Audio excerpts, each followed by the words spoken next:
ضرورت یې په پوښونو باندې پروت دی،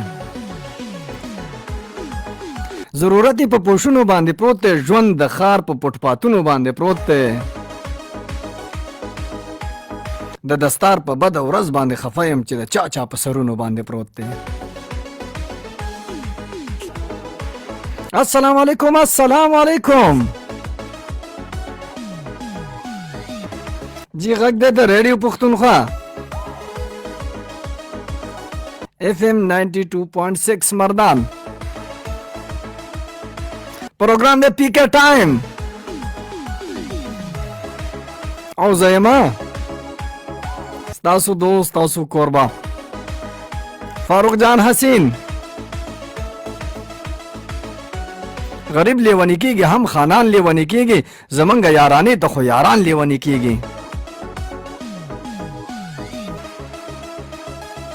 غریب لیونی کیږي هم خانان لیونی کیږي، زمونږ یارانې ته خو یاران لیونی کیږي.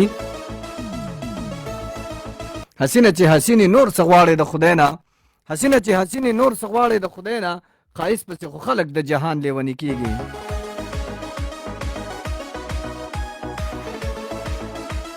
بالکل جی ملګرتیا به کوو تر ډېر وخته پورې زوی به چرته هم نه.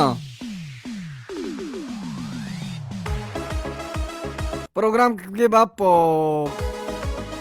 لکه تېر کله په شانتې په یو موضوع باندې خبره کوو،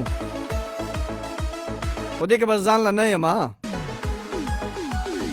تاسو به را سره هم خپله مینه او خپله رای شریکوئ په 0937 920 611 باندې. د جمی سٹارټ دی، یخه یخه هوا شروع شوې ده، هم ښکلې ښکلې خبرې او ښکلې ښکلې مینه به را سره شریکوئ. ځان له به مې بلکل نه پرېږدئ. راځئ به په 0937 920 611 باندې. د دې نه علاوه د فیسبوک په لار باندې به هم راځئ، سرچ کوئ به پښتونخوا ریډیو مردان. خپله رای او خپله مینه به په کمنټ کې لیکئ. مخکې هم موږ به دې باندې خبرې کړي، خو نن بیا غواړم نن به موږ خبره کوو ځکه چې دا ورځې داسې دي ډېر نارمل دي، نه پکې ګرمي ده او نه پکې یخني ده.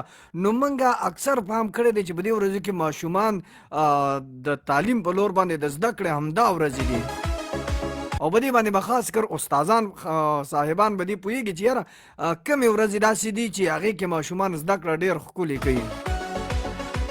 دې ورځو کې داسې ده چې شپې هم اوږدې شوي دي، نه ګرمي ډېره ده نه یخني ډېره ده، ماشومان هوم ورک د ډېر په خوشحالۍ سره کښېني.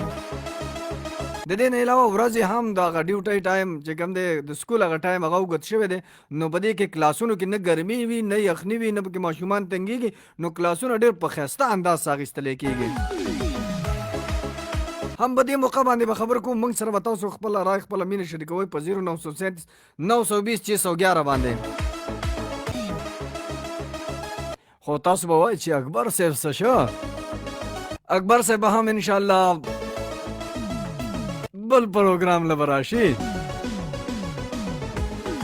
زمونږ ګران او زمونږ جانان اکبر، په تا مین شوم په ځان باندې مې اور پورې کو، د زلمیتوب په هر ارمان باندې مې اور پورې کو، ستا د سپین مخ نه مې طواف وکړو، د مینې په لار ایمان مې راوړو که ایمان باندې مې اور پورې کو.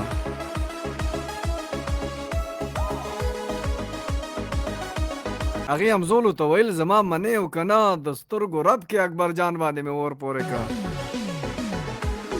بالکل جی زما سره زما ملګری اکبر جان صاحب اکثر غیر حاضر وي، خو څه سړیو کې ژوندون لټون مینه مرګې او حساب بلا کارونه مې په سر پراته وي، نو هغې ته اکثر بلا کارونه په سر پراته وي، او تاسو به بالکل نه خفه کېږئ انشاءالله. هغې نه به تمه ساتو، ډېر ژر به انشاءالله موږ سره حاضر یو په دې پروګرام کې به، لکه د تېر کله په شانتې به بیا زما سوالونه او د هغې جوابونه به وي.